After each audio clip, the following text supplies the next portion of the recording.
Hey, what's going on guys, Khrase here, back into Ghost of Tsushima, and today let's take a look at 10 of the best charms that you should definitely get your hands on in this game, especially since a number of these are extremely powerful. Some of them are fitted for most of the builds out there, while others might have some really unique functionalities that might make some of your abilities really strong. But there's also a couple of them that are secret and also fully upgradable, which also in turn makes them quite OP. So in this video I want to cover everything you need to know about these. As always, if you enjoyed this video, don't forget to leave a thumbs up on it, and let's jump right into it. Let's begin with the first one. That's actually also a staple for most of my builds because it provides bonus damage to everything that I'm doing, and that is of course the charm of Nigi Hayahi. I hope that I pronounced that correctly, but this is actually a reward sometimes later in the game. In Act 3 you're going to find this shrine right here on this side of the map called the Frost Cliff Shrine that also rewards you this charm, and as I've said, this provides a moderate amount of bonus damage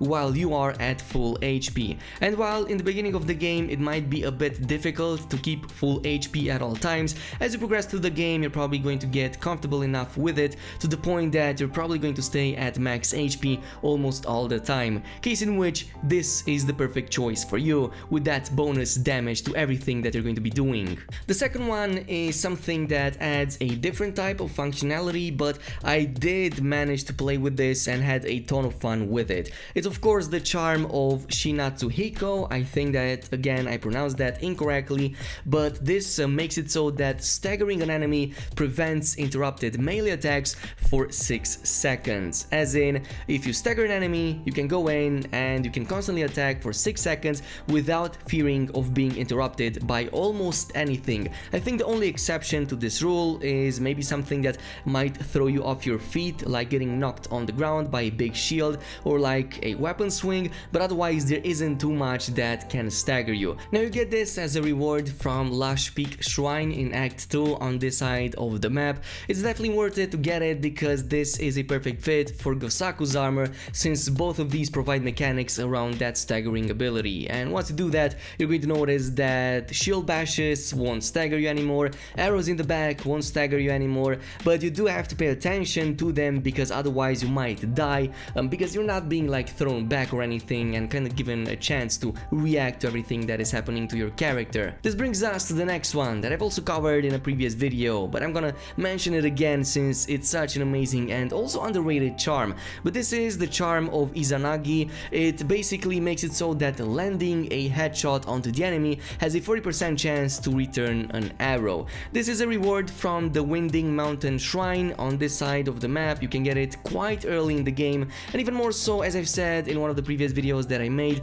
if you combine this with Tadayori's armor as well as with the charms of fortune, you can constantly get arrows back from just pulling off those headshots into the enemy. If you want to see the full build for that and all of the items required to get infinite amounts of arrows and infinite amounts of stop time, definitely go ahead and check out the video in the description box down below, or basically the one that is previous to this one. Speaking of course of additional functionalities, I also want to go over a stealth charm that I actually had a ton of fun with because it just gives you another way to take down enemies really quickly. Now, unlike many of the previous charms, this isn't a drop from like a shrine or anything, but instead this is something that you get automatically while reaching a certain legend tier called the Phantom Samurai. So it's kind of towards the end over there is when you get it, but it is definitely worth it to use it because it makes it so that wind chimes now also release poison gas that kills enemies who pick them up, and that is what actually makes it so powerful.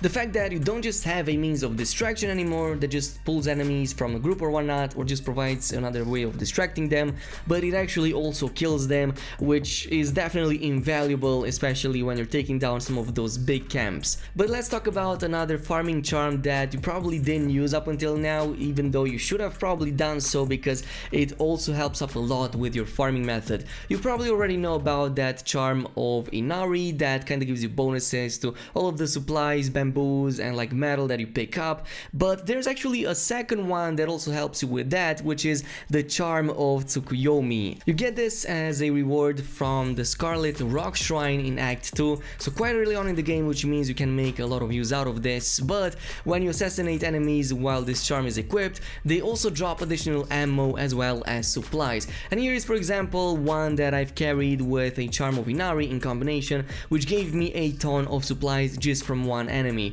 So you get the initial supplies from the enemy that you get anyway, then you get the ones from the Charm of Inari, and then there's a third one that you can get that is from the Charm of Tsukuyomi, just from an assassinated target. And there's also like a ton of other things on top, like I'm also getting ammo and all that kind of good stuff. You can even see them appearing on like the right corner right here on the screen. There's a ton of pop-offs with supplies and goodies and everything else that you will need to upgrade your gear later on. Of course, we went over other farming methods as well, but in case they get fixed, we also have this one that can also be of tremendous help. But that's enough with the major charms. Let's go over the minor ones, as there's a couple of them in there that are secret to get, but they're also probably some of the best in the game, maybe even compared to the major ones. So after about 20 of these Inari shrines, you stop earning charm slots and instead start unlocking some of these brand new charms that you cannot get otherwise. The first one that you get as a reward from completing 20 Inari shrines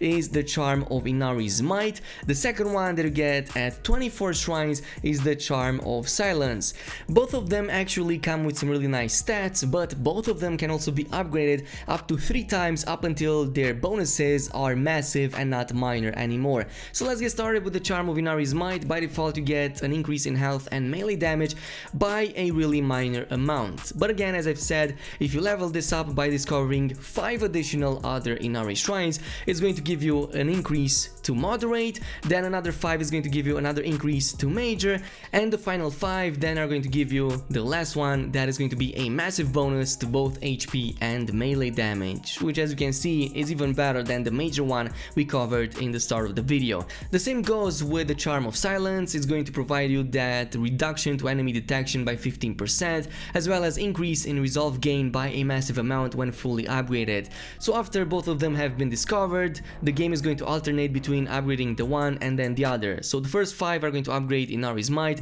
the next 5 is going to be Charm of Silence, and so on up until both of them are upgraded 3 times up until you reach the maximum of 49 Inari shrines, case in which you're also going to get this really awesome achievement and really awesome mask, wolf mask, that makes you look really cool. But especially that Charm of Silence is amazing for the massive gain to resolve when you're kind of like just taking in damage or killing an enemy or doing a standoff. Instead of getting like only 3 of those resolve gains back, you're getting sometimes even 4 or more, and it's just all around amazing to have even outside of stealth combat. The 8th one on the list is going to be the Charm of Fortune. I've covered these in the past video, but long story short, this charm makes it so that percentage chances are 50% more likely to occur, and yes, you can stack 2 of these so that the bonus is 100%. You can only get 2 of these from my knowledge, so the first one is in Act 2 from the side mission called Peace for the Divine, and the second one is for the mission Friends in Passing. It's one of Ishikawa's side tales in Act 3 towards the end part of the game. What makes these so powerful is the fact that they affect anything from gear all the way to your technique abilities, which means that anything that might have a chance to occur is even more likely to occur, like for example the stagger chance on your Gosaku gear or various abilities, the terrified chance on the ghost armor and the mythic abilities, and everything else that might have a percentage chance to occur is going to be much more likely to occur just because of these 2, which again enables some builds to be even more powerful, like for example the one that provides a ton of arrows back, like the one that I covered yesterday. Of course, we can't talk about offensive capabilities without also talking about those defenses, and the best defensive charms in the game are by far the Charms of Resistance, and there's 3 of them actually in total. You can get all of them through Norio's side tales all the way up in Act 3 when you get the best one, which is the Charm of Resistance 3, but the last one provides massive amount of damage reduction while number 2 provides only major amount, but you can combine both of these to basically become a full-on tank, and if you also combine it with some gear that also provides massive damage reduction, you're almost going to be invincible. Again, a build is going to follow soon with that, but this is probably one of the best ones that you should get, and even more so definitely go in and do Norio's side tales since they do provide these really awesome charms. The final ones on the list are also for damage again, since damage is king in Ghost of Tsushima, and if you didn't fully upgrade your sword, then don't worry, there is also the charm of ferocity, and there's basically two of these that you can get through Masako's Tales number 4 and 6 in the questline. But these provide moderate increase to melee damage when stacked with one another, and especially so with other gear pieces and charms, it is going to definitely increase your damage capabilities. And towards the end game, you're going to 1 or 2 shot most of the enemies if you're running with a proper build that also makes use of anything that provides increase to melee damage. But this is it with the top 10 best charms that you can get your hands on in the game. Of course, there are many more that are also very useful, but I'm going to follow up with some really awesome combos for them as well, because some of these you will need to make special use of other charms to fully enable them and bring up their potential, but again, that will follow in a video very soon. In the meantime, thank you so much for watching. If you enjoyed this video, don't forget to leave a thumbs up on it, and if you really enjoyed this video, then also don't forget to subscribe and definitely activate that notification bell if you want to stay up to date with all of these videos and get them as early as possible. Thank you so much for watching, and I'll see you guys in the next one.